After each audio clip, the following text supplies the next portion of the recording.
تو کتنا ہنستا ہوگا کہ یہ ہمارے جو بزرگ تھے یہ کتنے بڑے جھوٹے تھے کہ انہوں نے کیا باتیں کہیں کہ آج ہم کو اس پر ہنسی آ رہی ہے کہ دل کا تعلق کہیں عقیدے سے کہاں ہوتا ہے. یہ تو خون پمپ کرنے کا ایک پمپ ہے. محمد علیہ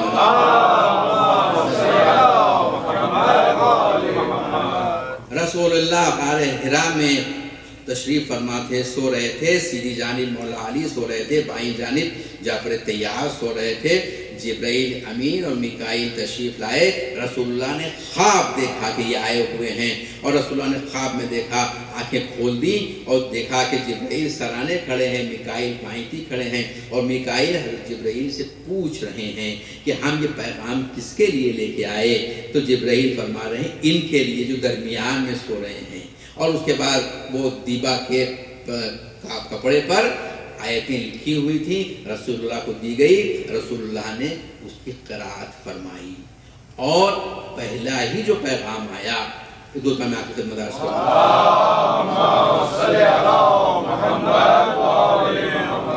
پڑھنے کے تعلق سے آیا اقرأ باسم ربک، اقرأ باسم ربک الخلق، خلق الانسان من علق، اقرأ وربک الاکرم الذی علم بالقلم. یہ ایک معجزہ ہے. پہلی آیتیں آئیں، اس آیت میں یہ فرمایا جا رہا ہے کہ اللہ رب کے نام سے پڑھو جس نے خلق کیا، جس نے، اور اس کا احترام کرو. اور اس کے بعد اس نے انسان کو سکھایا قلم کے ذریعے. قلم کے ذریعے دیکھیے یہ کیا فلسفہ ہے، کیا حکمت ہے. ہم میں سے کسی نے بھی قلم سے نہیں پڑھا ہے، ہم کتاب سے پڑھے ہیں. اور اللہ فرما رہا ہے کہ ہم نے قلم سے انسان کو پڑھایا ہے. اس میں حکمت یہ پوشیدہ ہے کہ اللہ نے جتنی مخلوق پیدا کی ہے اس میں صرف انسان ہی ایک ایسا ہے جو دوسروں کی تعلیم سے اپنی تعلیم کو منسلک کر دیتا ہے. یعنی اگر نیوٹن نے گریویٹی کا فارمولا، گریویٹی کے فورس کا اگر اس نے انوینشن کیا، اسے معلوم کیا، تو اب دوسروں کے لیے ضروری نہیں ہے کہ وہ بھی گریویٹی کو کریں. وہ اس کے بعد اس کے کاندھے پر قدم رکھ کر وہ اونچے جا سکتے ہیں. تو ہمارا علم کتاب سے آتا ہے، ہم نے کتاب سے پڑھا ہے. یہ کتاب قلم کے ذریعے لکھی گئی ہے.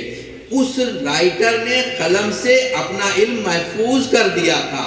میں وہ علم پڑھ کے آپ کے سامنے اپنے عرضیات پیش کر رہا ہوں.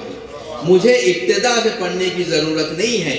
اور جتنی مخلوق ہے اللہ کی سوائے انسان کے، وہ 1000 سال پہلے کی جو مخلوق تھی اور جو آج کی مخلوق ہے اس میں ذرہ برابر کا فرق نہیں ہے. وہ مچھلی جو 1000 سال پہلے پیدا ہوتی تھی، جو مچھلی آج 1000 سال بعد پیدا ہو رہی ہے، وہ دونوں اپنا سفر وہیں سے شروع کر رہے ہیں جہاں سے وہ شروع کرتی تھی. وہ شہد کی مکھی جو 2000 سال پہلے شہد بناتی تھی، وہ شہد کی مکھی جو آج بنا رہی ہے اس کا گھر وہی ہے جو 2000 سال پہلے تھا. مگر ہمارے گھر بدل گئے کیونکہ ہم اپنے پچھلے لوگوں سے اس کے قلم سے استفادہ کر کے اپنے علم کو آگے بڑھا رہے ہیں.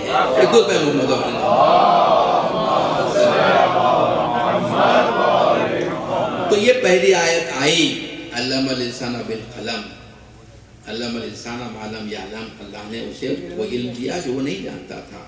تو یہ ہمارے لیے ضروری ہے کہ ہم جس کی پہلی آیتیں علم کے تعلق سے آ رہی ہوں تو ہمیں چاہیے کہ ہم علم حاصل کریں.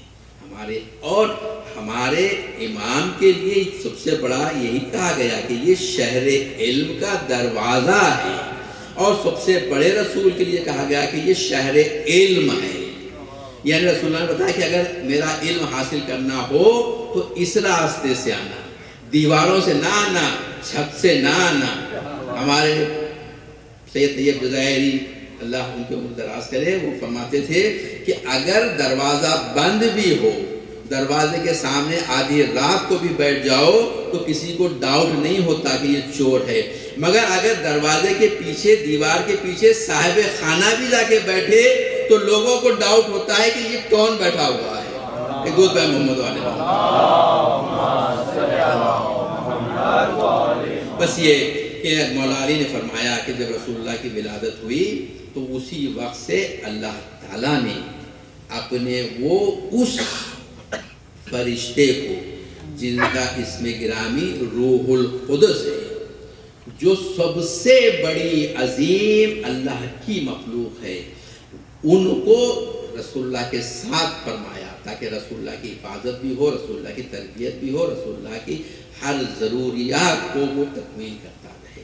اور ہمارے پانچویں امام محمد باقر علیہ السلام، اور وہی ہمارے ساتھ رہتے ہیں، روح القدس ہمارے ساتھ رہتے ہیں، اماموں کے ساتھ، رسول اللہ کے بعد روح القدس اماموں کے ساتھ ہیں۔ اور سورہ انا انزلنا میں جو ہے کہ جو شب قدر جو روح وارد ہوتی ہے اور فرشتوں کے ساتھ، تو اس میں یہ روح القدس وارد ہوتے ہیں اور امام زمانہ کی خدمت میں جاتے ہیں، اور تمام سال کے آنے والے پروگرام کو وہ ان سے اس کی منظوری لیتے ہیں۔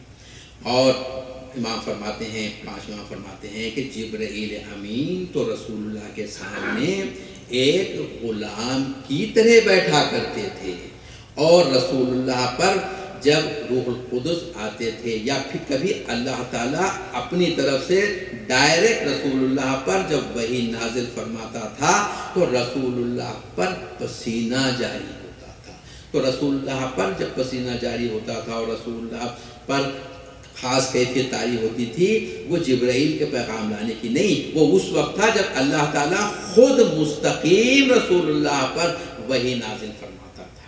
ایک دو پیغام مسلمانوں کی ٹریجڈی یہ ہے کہ مسلمانوں نے رسول اللہ کے بعد جو اپنے رہبر انتخاب کیے، وہ رہبر وہ تھے جو ان کے خود کتابوں میں لکھا ہے کہ یہ 40 برس تک انہوں نے بت پرستی کی، یہ زمانے جاہلیت میں شراب بھی پیتے تھے، تو اب انہیں رسول اللہ کی جگہ پر جب بٹھایا گیا، آنے والی قوموں نے جب اعتراض کرنے لگے کہ یہ رسول کی جگہ پر کیسے مناسب ہیں، تو ان کو تو ایلیویٹ نہیں کیا جا سکتا تھا، ان کے درجے تو بلند نہیں کیے جا سکتے تھے، تو رسول کو نیچے لانے کی کوشش کی گئی، رسول کے قلب میں بھی کالا ٹپکا لگا دیا، رسول کے والدین کو بھی نعوذ باللہ کافر اور مشرک کہہ دیا۔ اللہ ہمیں ان سے بچائے۔ ایک دو پہ محمد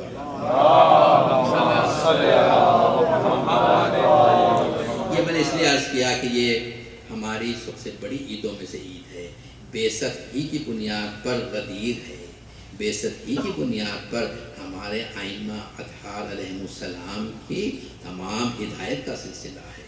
انشاءاللہ دعا کریں کہ پروردگار ہمارے لیے، ائمہ اطہار علیہ السلام نے یہ کہا ہے کہ روز بعثت جو دعائیں ہیں، جو زیارتیں پڑھنی ہیں، ان میں زیارت امیر المومنین ہے، بعثت کے دن زیارت رسول اللہ نہیں ہے، زیارت امیر المومنین رکھی گئی ہے۔ دو کام محمد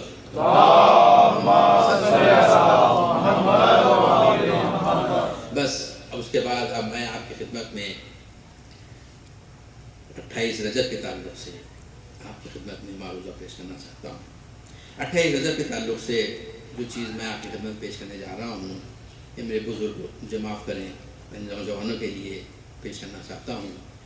28 رجب آپ جانتے ہیں کہ 26 رجب کے دن شام کا وقت تھا، مغرب تھی، اور امام حسین علیہ السلام مسجد تشریف فرما تھے، اور یہی شب بعثت کی مجلسیں تھیں، شب بعثت کے اعمال تھے، شب بعثت تھی کہ مولا حسین مسجد میں تھے رسول اللہ کے، اور دوسرے اصحاب بھی تھے، اور وہاں پر قاصد نے کہا کہ دارالمعارف بلایا جا رہا ہے، اور اس کے بعد امام 28 کو مدینے سے تشریف لے گئے، اور امام کا کاروان کے متعلق یہ ہے کہ امام کے کاروان میں 250 تو اونٹ تھے، اور اسی تعداد میں گھوڑوں کی تعداد بھی لکھی گئی ہے۔ اونٹ کے متعلق لکھا ہے کہ 70 اونٹوں پر تو خیمے باندھے گئے تھے، ڈیرے لگے ہوئے تھے، 40 اونٹوں پر کھانے پینے کا اور پکوان کا سامان لگا ہوا تھا، 30 اونٹ مشقیں لٹکانے کے لیے تھے، 12 اونٹوں پر لباس تھا، اور 50 اونٹوں پر اماریاں باندھی گئی تھیں جس میں بیویاں بیٹھنے والی تھیں۔ تو یہ بڑا کاروان تھا، اور یہ سب کاروان بعض کتابوں میں ہے کہ 36 گھنٹے میں امام نے حرکت کی زوال بیعت کے بعد میں یہ ہے کہ 48 گھنٹے میں حرکت کی، بس اس سے زیادہ وقت نہیں ہے۔ اب یہ سوال شاید ہمارے نوجوانوں کے ذہن میں آئے کہ امام اتنا صابر آدمی ایک کمینے نے بیعت کا سوال کر دیا، تو امام 48 گھنٹے کے اندر مدینہ چھوڑ کے کیوں نکل گئے؟ نہیں، یہی میں وجہ آپ کی خدمت میں پیش کرنا چاہ رہا ہوں۔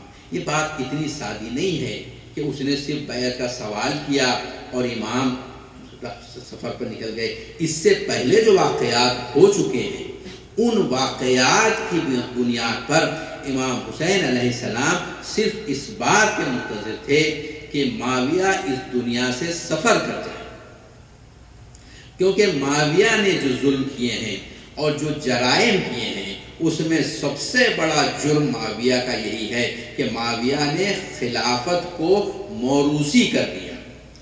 خلافت پہلی بھی تھی، دوسری بھی تھی، تیسری بھی تھی، چوتھی بھی تھی، پانچویں امام حسن کی تھی، چھٹی خلافت پہ معاویہ آیا۔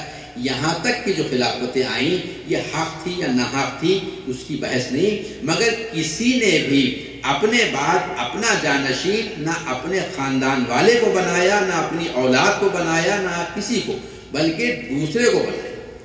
اب یہ معاویہ ہی نے اپنے خاندان میں اپنے بیٹے کو بنایا، اور اس کے بعد سے یہ خلافت آج تک جو چلی ہے یا عثمان یا تک 1320 ہجری تک جو چلی ہے، یہ اسی طرح چلی ہے کہ باپ کے بعد بیٹا، باپ کے بعد بیٹا، باپ کے بعد بیٹا، بلکہ عبد الملک ابن مروان کے تو 4 بیٹے خلیفہ ہوئے ایک کے بعد ایک، عبد الملک کے بعد۔ اور عبد الملک کا باپ مروان جسے رسول اللہ نے مدینے سے خارج کر دیا تھا وہ بھی خلیفہ ہوا، اور اس کے بعد عبد الملک ہوا، اس کے بعد کے 4 بیٹے ہوئے۔ تو یہ سب سے بڑا جرم ہے جو یزید نے کیا تھا۔ تو اس کی ابتدا، یزید کو خلیفہ بنانے کی ابتدا کہاں سے ہوئی؟ مختصر میں پیش کروں گا آپ کی خدمت میں، وقت میں مجھے اپنی گزارشاں تمام کرنا ہے۔ یہ ایک شخص تھا مغیرہ ابن شعبہ، یہ شخص مشرک تھا، اور یہ کہتا تھا، مکے کا رہنے والا، معاویہ کا دوست، معاویہ کے ساتھ بچپن گزارا معاویہ کی طرح، یہ کہتا تھا کہ اگر ساری دنیا بھی اسلام لے آئے تو میں اسلام نہیں لاؤں گا، میں مسلمان نہیں ہوں۔ اسے اتفاق سے یہ 5ویں ہجری میں یہ بنی ملک کے 13 افراد کے ساتھ یہ مصر گیا، اور وہاں یہ لوگ جاتے تھے ہدیے لے کر، اور وہاں کے بادشاہ سے بڑے بڑے انعامات ملتے تھے۔ بنی ملک کے لوگ جا رہے تھے تو مغیرہ ابن شعبہ بھی ان کے ساتھ ہو گیا۔ یہ خود بیان کرتا ہے کہ ان کے پاس اچھے تحفے تھے، میرے پاس تحفہ بھی ٹھیک سے نہیں تھا۔ میں پہنچا وہاں پر، اور مختصر یہ کہ بادشاہ نے ہماری خاطر تواضع کی، اور اس کے بعد پوچھا کہ یہ سب کے سب خاندان بنی ملک سے ہیں؟ اس نے کہا کہ نہیں۔ اس کا جو سردار تھا اس نے کہا کہ ہم 13 افراد خاندان بنی ملک سے ہیں، قبیلے بنی ملک کے ہیں، اور یہ قبیلے ثقیف سے ہے۔ مختصر یہ کہ اس نے ان 13 افراد کو بڑے بڑے انعامات دیے، مال دیا، پیسہ دیا، اور اسے معمولی انعام دے دیا۔ یہ لوٹنے لگے۔ وہ لوگ جب لوٹ رہے تھے تو انہوں نے بہت سی چیزیں خریدی، بہت سی شراب بھی خریدی، بہت سی چیزیں خریدی۔ یہ کہتا ہے کہ میرے پاس تو کچھ نہیں تھا کہ میں خرید کے وطن بھی لوں، تو میں ان کے ساتھ چلا، اور راستے میں نے بہانہ کر لیا کہ میرے سر میں درد ہو رہا ہے، میں اس لیے شراب نہیں پی سکتا، اور میں نے انہیں شراب پلائی، اور ان 13 افراد کا سر قلم کیا، ان کا مال لیا۔ اب یہ مدینہ مکہ لوٹ کے جا نہیں سکتا تھا، تو یہ 5 ہجری میں مدینہ آ گیا، اور مدینہ آیا، ابو بکر نے اسے پہچان لیا، اور کہا کہ تو وہاں گیا تھا، تو نے کیا کیا؟ کہا کہ میں نے ان 13 لوگوں کا قتل کر دیا، ان کا مال لے کے آ گیا، اور میں چاہتا ہوں مسلمان ہو جاؤں۔ اس طریقے سے یہ مسلمان ہوا۔ اور اس کے بعد دوسری خلافت میں یہ بصرے کا گورنر، اور بصرے کے گورنر ہونے کے بعد اس نے ایسی پست حرکت کی کہ میں ممبر سے بیان نہیں کر سکتا، جس کے 4 گواہ بھی تھے، مگر دوسرے خلیفہ نے چوتھے گواہ کو پلٹا دیا، اس کو ایسے اشارے کیے کہ اس نے گواہی نہیں دی اور یہ بچ گیا، ورنہ یہ سنسار کر دیا جاتا۔ اس کے بعد یہ اسے بصرے سے ہٹا کر اسے کوفے کا گورنر بنایا دوسرے خلیفہ نے۔ یہ کوفے کا گورنر رہا دوسری خلافت تک۔ تیسری خلافت میں چونکہ بنی امیہ کا آ گیا تھا خلیفہ، اسے اپنے لوگوں کو بلانا تھا، اپنے لوگوں کو پوزیشن دینی تھی، اس نے اسے کوئی پوسٹ نہیں دیا، اور اس کے بعد یہ بیکار رہا یہاں تک کہ جنگ صفین ہوئی، اور جنگ صفین کے بعد جب حکیمین بیٹھے فیصلہ کرنے کے لیے تو یہ معاویہ کے پاس پہنچا، اور اس کے بعد معاویہ نے پوچھا تو اب تک کہاں تھا؟ اس نے کہا کہ میں کہیں پر بھی تھا، گوشہ نشینی میں تھا، اب تیری مدد کرنے کے لیے آیا، اور اس نے مدد کی۔ اور جب معاویہ خلیفہ ہوا تو معاویہ نے اسے کوفے کا گورنر بنا دیا، یہ کوفے کا حاکم بن گیا۔ اور اس کے کچھ دنوں بعد معاویہ نے چاہا کہ عمرو عاص کے بیٹے سعید کو کوفے کا گورنر بنایا جائے، اسے اطلاع مل گئی تھی، اس نے وہیں سے کوفے سے اپنا استعفیٰ بھیجا کہ اس کا استعفیٰ قبول کیا جائے، اور وہ استعفیٰ معاویہ نے قبول کر لیا کہ یہ ہٹ جائے اور اس جگہ نیا گورنر جائے۔ تو یہ شام لوٹا کوفے سے، اور اس کے بعد کوشش کر رہا تھا، ٹرائی کر رہا تھا کہ میں نے جو استعفیٰ بھیجا ہے یہ تو پوز میں بھیجا تھا، یہ تو نہیں چاہتا تھا کہ پوزیشن چھوڑے، تو دیکھا کہ نہیں معاویہ نے قبول کر لیا ہے، تو یہ بڑا پریشان لوٹا، اور اس کے دوستوں نے بھی دیکھا کہ یہ بڑا پریشان ہے۔ اس کے بعد پوچھا کہ تو کیا کرنے والا ہے؟ اس نے کہا کہ کل دیکھو میں کیا کرنے والا ہوں۔ اور پھر دوسرے دن پہنچا، اور دوسرے دن پہنچ کر اس نے گفتگو شروع کی معاویہ سے، اور اس طرح گفتگو شروع کی، اے امیر المومنین، آپ کو اللہ طول عمر دے، مگر موت کا کوئی بھروسہ نہیں، موت آپ ہی کب آ جائے معلوم نہیں، یہ زمانہ عمر اور ابو بکر جیسا نہیں ہے، اب بہتر یہ ہے کہ تو اپنی حیات میں ہی اپنے جانشین کا انتخاب کر۔ اس نے کہا کہ میرا جانشین کون بن سکتا ہے؟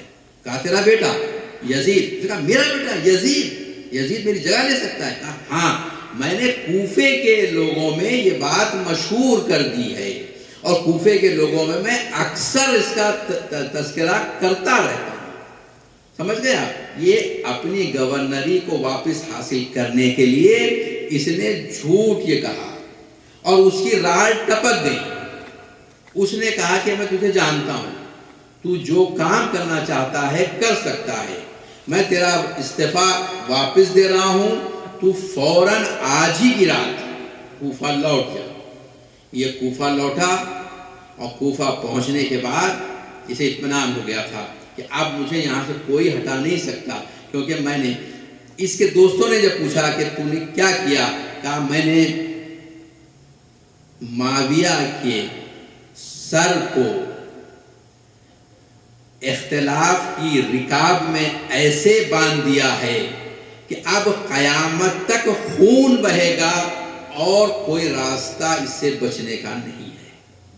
اور اس کے بعد یہ کوفہ گیا، اور کوفے سے 10 قبیلوں کے 40 افراد کو انتخاب کیا، ہر قبیلے سے 3-4 ہر قبیلے میں ہوتے ہیں لوگ بکے ہوئے، ان کو بھیجا جاؤ شام، اور وہاں جا کے یہ کہنا کہ ہم